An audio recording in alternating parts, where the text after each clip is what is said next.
Wesley. Mezcli. Ok. Muy bien, chicos, empecemos. Ok, buenos días compañeros, buenos días doctora. Nosotros vamos a hablar sobre la fisiopatología y manifestaciones clínicas del complemento, así como sus tipos de hipersensibilidad. Siguiente, por favor. Bueno, las alteraciones del sistema del complemento van a ser una parte integral de la respuesta inmunitaria innata y esta va a ser esencial para la integridad del sistema inmunitario, lo que va a incluir una respuesta adaptativa y se va a dividir en tres vías, que van a ser la vía clásica, la vía mediada por la lectina, la vía alterna, en donde eh, una alteración de cualquier componente de este sistema va a generar un aumento en la susceptibilidad a enfermedades infecciosas y al desarrollo de un proceso inmunitario.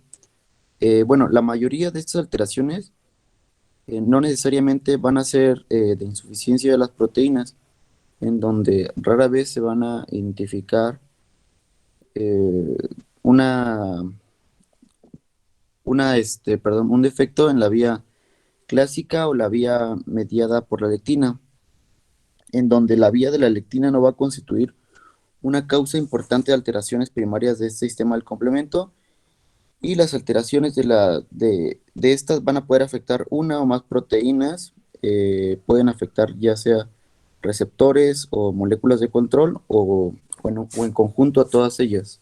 Siguiente.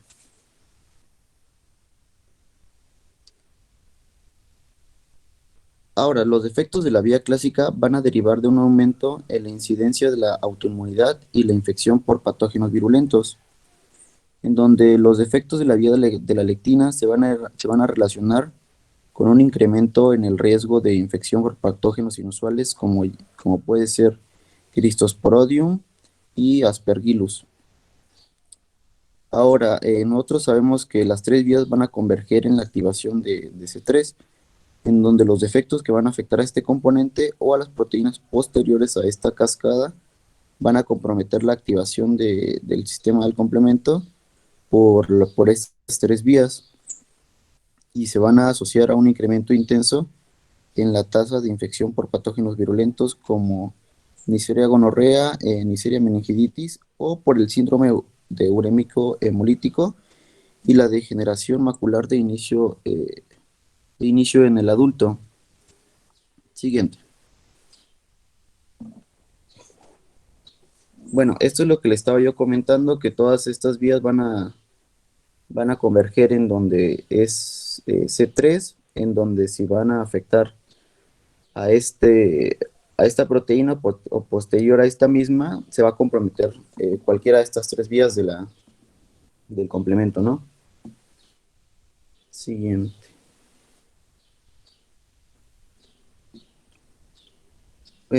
Bueno, el factor H vamos a ver que va a ser un cofactor para la segmentación de lo que es C3 y su insuficiencia total se va a relacionar con lo que es la glomerulonefritis, el síndrome urémico hemolítico atípico, la degeneración macular asociada con la edad y el síndrome de hemólisis, así como la elevación de enzimas hepáticas y trombocitopenia durante el embarazo, perdón.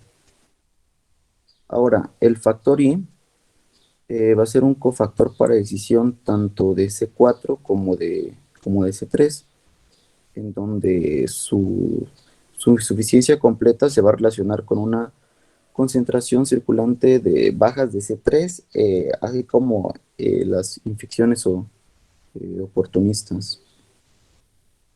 Siguiente.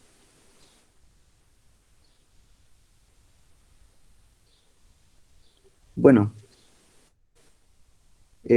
voy a empezar a ver lo que es el angioedema hereditario, en donde esta va a ser una alteración rara del complemento, va a ser potencialmente mortal y va a afectar a uno de cada 10.000, así como a uno de cada 150.000 personas, y va a derivar de una insuficiencia cuantitativa, ya sea de tipo 1 o cualitativa, de tipo 2, que va a inhibir al C1. Bueno, esta se va a tratar de una alteración hereditaria autosómica dominante que va a causar una mutación en el gen SER-PINK, que va a estar ubicado en la región Q12, Q13.1 del cromosoma 11 en el sistema del complemento, en donde la inhibición de C1 de manera habitualmente va a inhibir lo que es C1R y C1S, estos activados en la vía clásica, así como los primeros pasos de la vía de la lectina, en donde también este va a servir como un inhibidor de las vías de la coagulación, las vías fibrinolítica y de las cininas, mediante la inactivación de la calicreína y el factor 12 activado del plasma, en donde las insuficiencias de C1 van a traer consigo la liberación descontrolada de distintas sustancias vasoactivas que van a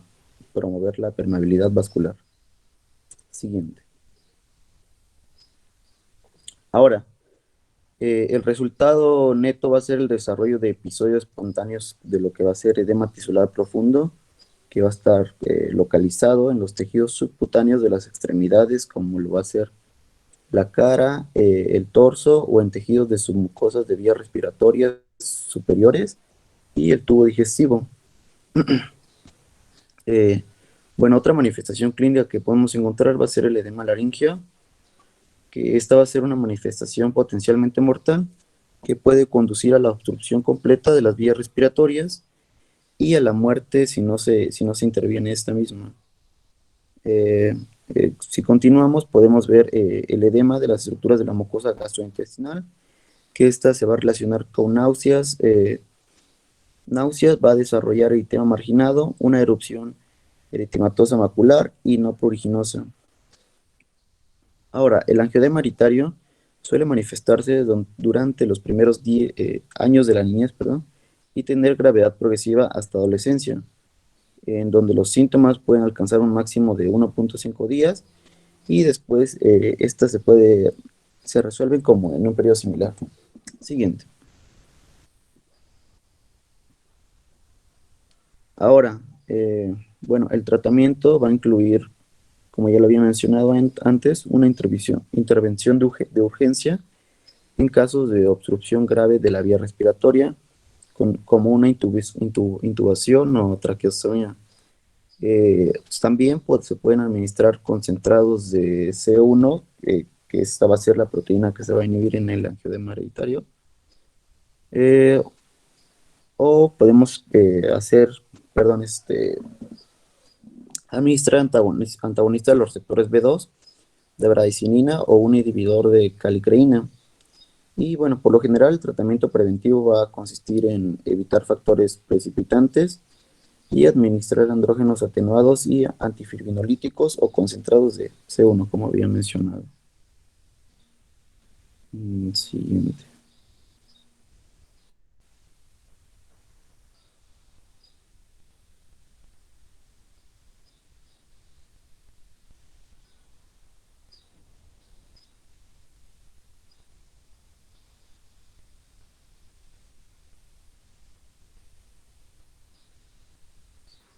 Doctora, es que mi compañera que va a dar esta parte tiene problemas con su internet. Ujú. Ok, ya nada más ella falta, creo, ¿o no? Sí, nada más ella, doctora, ya los demás del equipo estamos presentes. Ajá.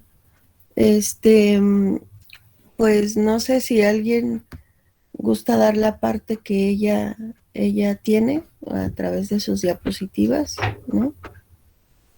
O adelantan y ya pasan los demás de los equipos y mañana da ella lo que le hace falta.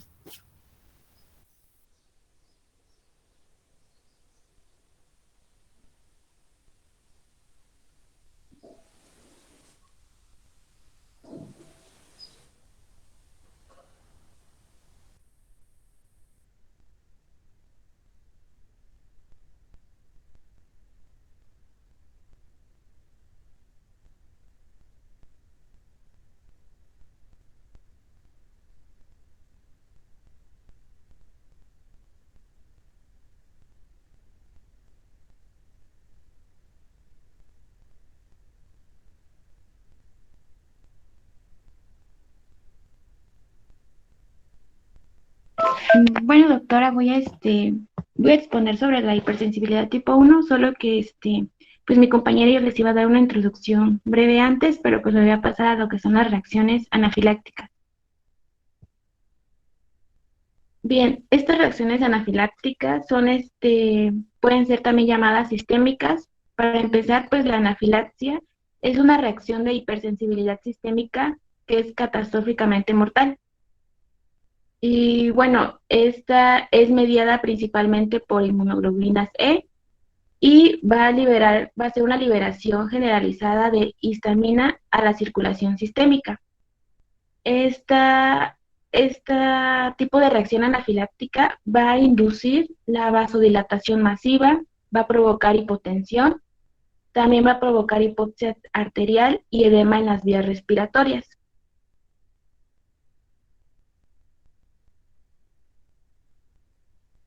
Bien, algunos alérgenos que se van a introducir principalmente en lo que es la vía respiratoria, la piel, sangre y la mucosa gastrointestinal. Principalmente, pues la gravedad va a depender del grado persistente de sensibilización y también va a depender, o bueno, no depende tanto en sí de la cantidad de lo que se está en lo que se está exponiendo la persona, sino más que nada la sensibilización.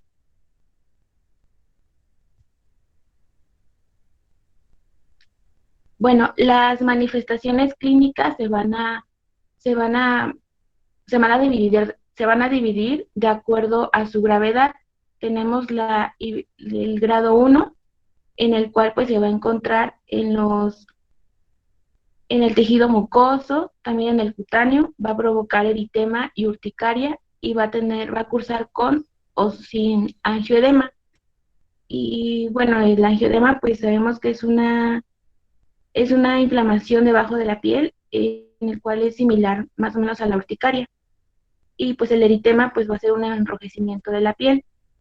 En el grado 2 pues va a causar signos multisistémicos moderados, que son como hipotensión, taquicardia, disnea y algunas alteraciones gastrointestinales. En estas alteraciones gastrointestinales pues incluye lo que son las náuseas, vómitos, diarrea, cólicos abdominales, que estos son causados principalmente por el edema.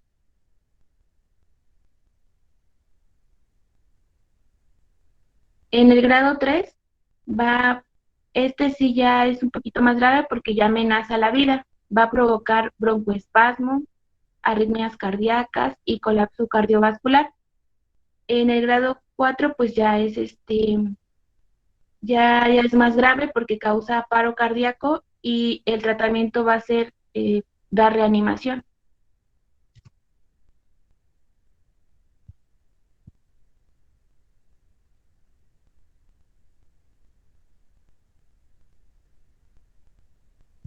Ah, bien. Bueno, la prevención eh, es, la, es esencial en estos casos, ya que pues la prevención a los potenciales que van a desencadenar, pues vamos a tener que, que no, como que no exponernos tanto porque pues eso va a generar que no provoquemos estas reacciones de anafilaxia.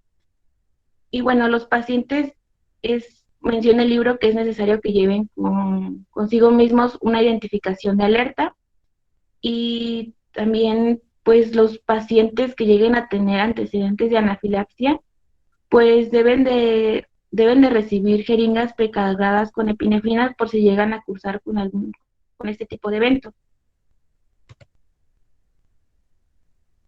El tratamiento depende principalmente de la eliminación del agente nocivo. También es importante pues mantener la permeabilidad de las vías respiratorias. Es importante tener un acceso intravenoso adecuado, la reanimación con líquidos y pues la administración con epinefrina. Las personas con ay,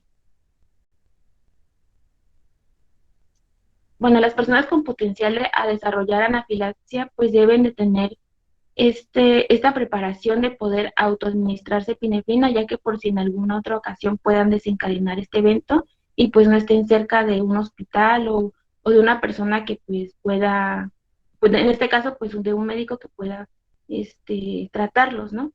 Entonces sí es importante que las que tienen como más potencial a desarrollar este tipo de anafilaxia, pues sí deben de saber cómo administrarse la epinefrina.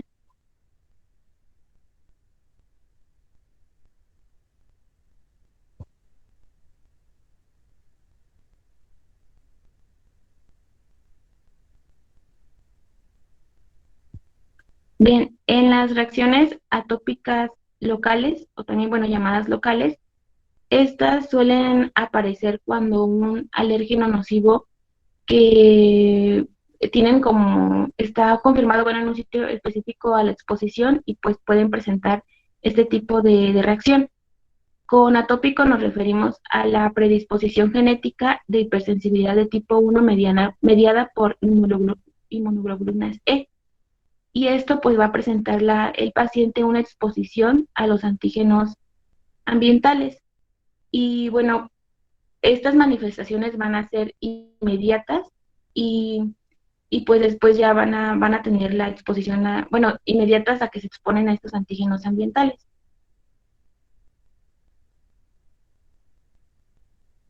Normalmente se va a manifestar en la mayoría de los casos con una dermatitis urticaria, rinitis alérgica, dermatitis atópica y asma bronquial. Los pacientes más predisponentes a esta atopia, pues van a presentar, van a desarrollar reacciones contra más de un alérgeno ambiental y van a desarrollar también síntomas en periodos distintos a lo largo de todo el año, o sea, no solamente específicamente, sino van a ir desarrollando pues estos síntomas en cualquier ocasión. La incidencia más alta es antecedentes, o bueno, la antecedencia genética de que pues hayan tenido ya familiares con algún tipo de atopia. Y en el libro mencionaba que las reacciones, bueno, las regiones, perdón, cromosómicas que están más asociadas al desarrollo o que se quiere desarrollar asma o atopia, que en este caso la alergia, pues es el brazo cromosómico 5, 5Q, el interferón gamma, las regiones STAT6 en 12Q y el LYR en 16P en el brazo corto y en los brazos cromosómicos de los brazos cortos, perdón, en los brazos largos. Y bueno, los pacientes con alergias atópicas van a tener concentraciones altas de inmunoglobulina E, porque esas van a aparecer porque van a actuar contra el alérgeno. Y también van a tener un aumento de eosinófilos, basófilos y mastocitos.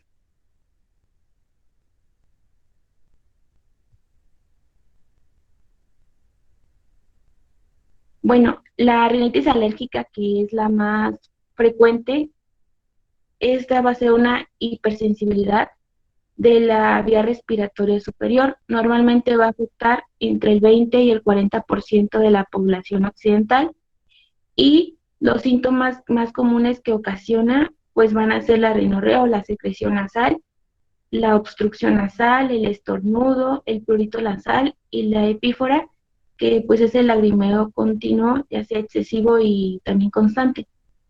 Normalmente el diagnóstico pues es la presentación clínica del paciente, también la presencia de anticuerpos séricos de inmunoglobulina E y la prueba positiva de punción cutánea.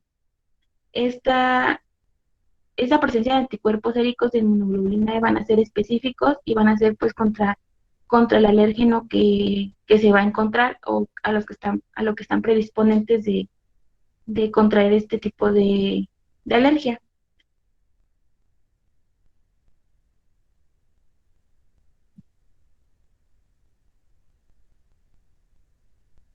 Bueno, los pacientes van a presentar otras variantes de atopia, pueden ser también asma alérgica y urticaria. En las crisis graves van a presentar pues malestar general, fatiga, cefalea dolor muscular secundario a estornudos y en estos casos pues no hay fiebre. Los, los alérgenos normalmente pues se van a transportar en el aire y se van a depositar en la mucosa nasal. Algunos alérgenos que menciona el libro pues son los pastos de árboles, las hierbas, también las esporas micóticas, los ácaros de polvo, en fin, así como los que se encuentran pues en el aire y nos pueden causar pues estas reacciones. Normalmente las manifestaciones clínicas van a depender del tiempo y de la intensidad a esas exposiciones y se pueden dividir como en rinitis perine, que son las exposiciones más crónicas, y la rinitis alérgica estacional. Esta pues van a ser una exposición a concentraciones elevadas de alérgenos. La diferencia es que pues la rinitis perine pues va a persistir durante todo el año, pues la rinitis alérgica estacional, pues como lo indica su nombre, solamente en ciertas temporadas.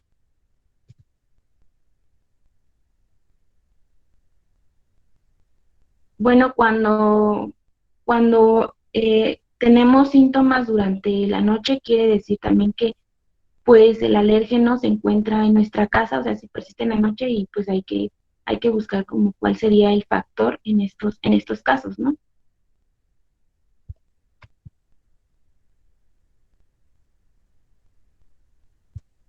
La rinitis alérgica se va a presentar se va a localizar principalmente en la mucosa nasal. ¿Y cómo va a funcionar? Pues primero pues, se van a depositar en la mucosa y se van a instalar los alérgenos que se encuentran en el aire. Estos se van a presentar a los linfocitos T por las células presentadoras de antígeno. Van a provocar cambios de clase de los linfocitos B. Estos ocurren por las citocinas de las células. Y también pues van a incrementar en la síntesis de inmunoglobulina C, van a formar el complejo alérgeno con la inmunoglobulina E, y bueno, van a actuar los linfocitos T2H, los mastocitos, los basófilos, los eosinófilos y las células de Langerhans. Y esto va a provocar o van a inducir una respuesta inmunitaria que va a ser pues mediada por nuestras células.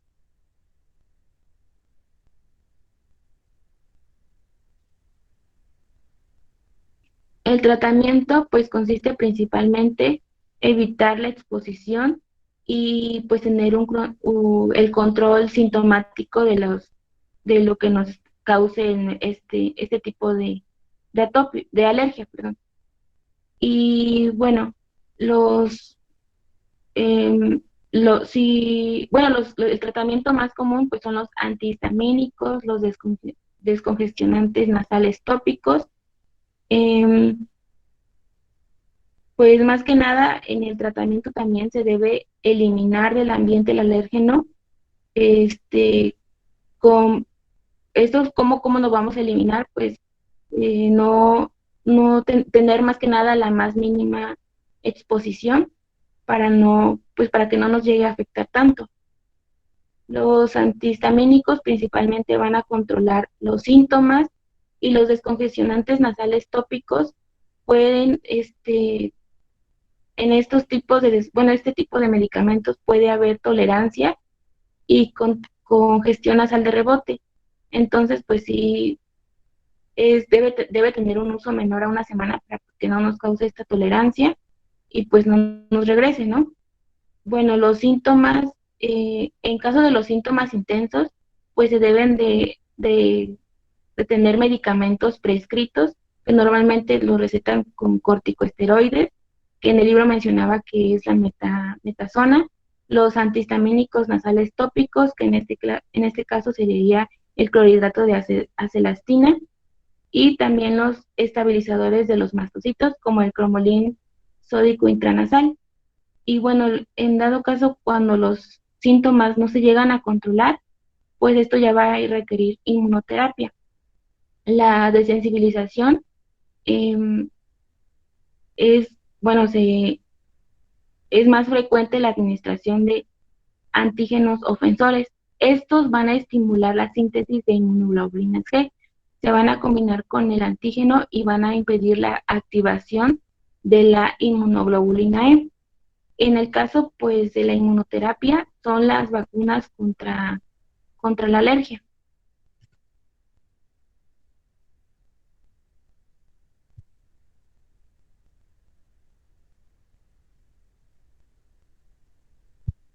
Bueno, las alergias alimentarias, estas son, pues como su nombre lo dice, son provocadas por los alimentos y normalmente pues tienen complicaciones que llegan a ser mortales. Eh, el mayor riesgo de que lleguen a desarrollar o que ocasionen reacciones graves, pues son los pacientes que tengan asma, adolescentes también, y que los pacientes que tengan antecedentes personales o familiares de alergia alimentaria. Esta llega a ser, pues como lo decía, más grave. Las manifestaciones clínicas van a depender principalmente de la cantidad de alimento ingerido, también de la ingesta con el estómago vacío, o que tengan una enfermedad concomitante, el consumo de medicamentos, la práctica de ejercicio y la fase también del ciclo menstrual. Los síntomas principales van a abarcar un 80% en lo que es en lo que es el tubo digestivo, la piel y el aparato respiratorio.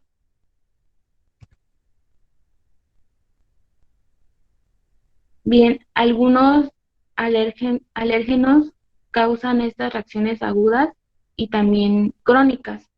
Eh, la, la capacidad de un alimento para producir una reacción alimentaria, esta puede modificarse también por el proceso de cocción. ¿Cómo? Pues esto va a desnaturalizar la estructura de la proteína del alérgeno y va a modificar la capacidad de un alimento en desencadenar pues esta reacción. Eh, Normalmente pues esta desnaturalización de la proteína del alérgeno pues no va a desencadenar la respuesta, no va a desencadenar la respuesta humoral. Por eso pues es importante que los alimentos estén bien cocidos para poder modificar este tipo de la capacidad que tenga el alimento pues en que nos ocasione la reacción. Y bueno, algunos alérgenos, como comentaba, pueden causar reacciones tanto agudas, que pueden ser pues la urticaria o la anafilaxia, como crónicas que van desde asma, dermatitis atópica y alteraciones digestivas. Em, van a diferir los síntomas entre los adultos y los niños o los pacientes pediátricos. En los adultos, pues los síntomas llegan a ser más graves y van a provocar colapso cardiovascular, dolor abdominal intenso, ronchas, rinitis alérgica, conjuntivitis y eritema facial. Este eritema facial pues va a ser más frecuente en los niños. Y en los pediátricos pues va a generar sibilancias, estridor. Estos van a ser provocados en niños pequeños y mayores, y la urticaria y el vómito se van a dar más en los lactantes.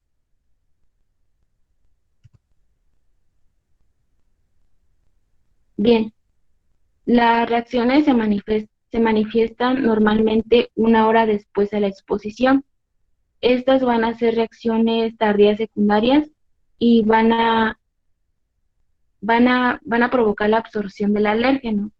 La anafilaxia dependiente de los alimentos inducidos por el ejercicio, normalmente esta variante pues es rara, pero su fisiopatología, como menciona el libro, es que es un estado de tolerancia inmunitaria flexible en personas susceptibles. Estos van a provocar, durante el ejercicio, pueden provocar alteraciones de la osmolaridad plasmática y el pH. También van a provocar actividad enzimática tisular, distribución del flujo sanguíneo y permeabilidad gastrointestinal.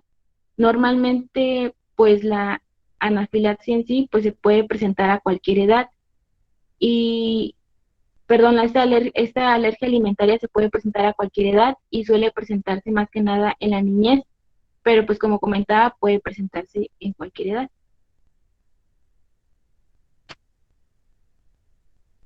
Bien, ¿cómo va a ser la respuesta alérgica? Bueno, se va a activar cuando pues estemos en contacto con el alérgeno alimentario específico.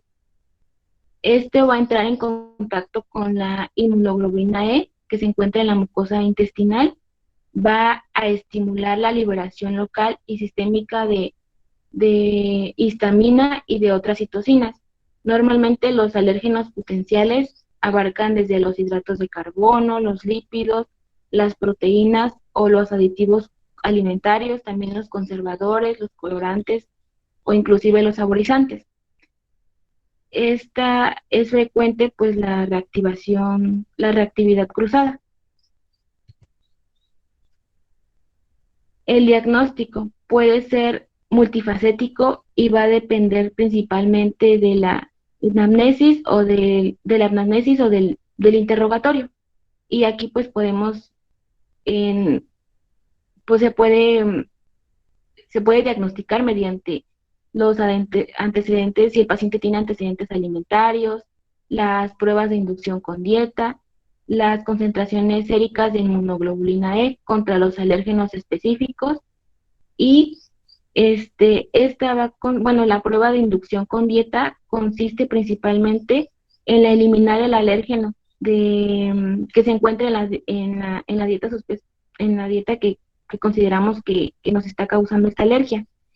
Y esto es durante cierto tiempo y pues vamos a checar si reaparecen los síntomas y después pues se van a reintroducir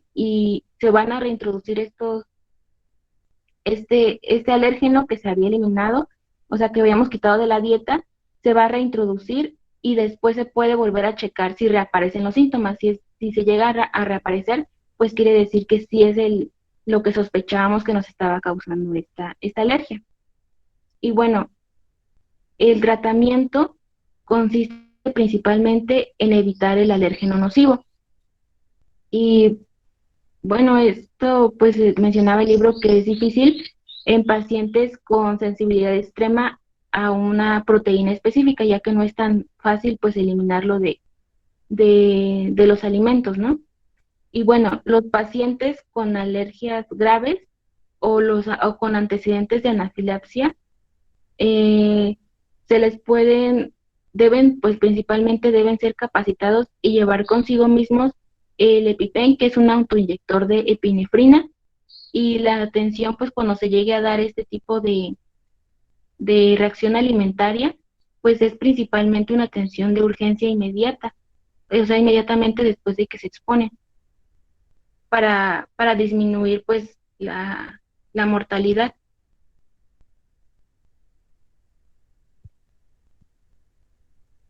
Buenos días, compañeros. Buenos días, doctora. Yo voy a hablarles sobre la hipersensibilidad 2. Esta también es conocida como un tipo de hipersensibilidad citotóxica. Esta se basa principalmente en cuando surgen los anticuerpos tanto IgG o la IgM. Y bueno, esto va a ir contra antígenos diana específicos de una superficie celular o tejido determinado, pero esto va a ser un tejido propio. Entonces, por lo regular son intrínsecos, que son parte inherente de la célula del hospedero, aunque también pueden ser de tipo extrínsecos, que son incorporados a la superficie celular después de la exposición a la sustancia extraña o a este agente infeccioso. Y bueno, por lo regular se suelen conocer como antígenos específicos del tejido. Pero bueno, ¿cómo es su método de acción y cómo trabaja? Esto depende principalmente de la destrucción celular activada por el complemento, también por la citotoxicidad celular mediada por los anticuerpos, una inflamación también que es mediada tanto por el complemento y anticuerpos, la modulación dependiente de anticuerpos a superficies celulares. Bueno, en la imagen tenemos cómo está la célula diana y se une la IgG. Entonces llega esta célula natural killer y hace un efecto citotóxico. Y también vemos cómo el anticuerpo se puede unir y se encuentra esta lisis mediada por el complemento. Siguiente, por favor.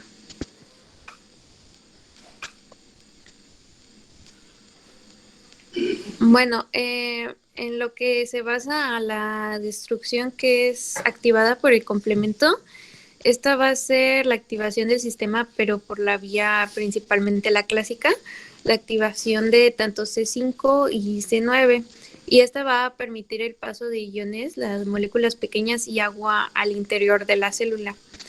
La IgG y tanto la C3b van a ayudar como opsoninas para unirse a los receptores en la superficie de los macrófagos. Entonces van a destruir la célula por fagocitosis.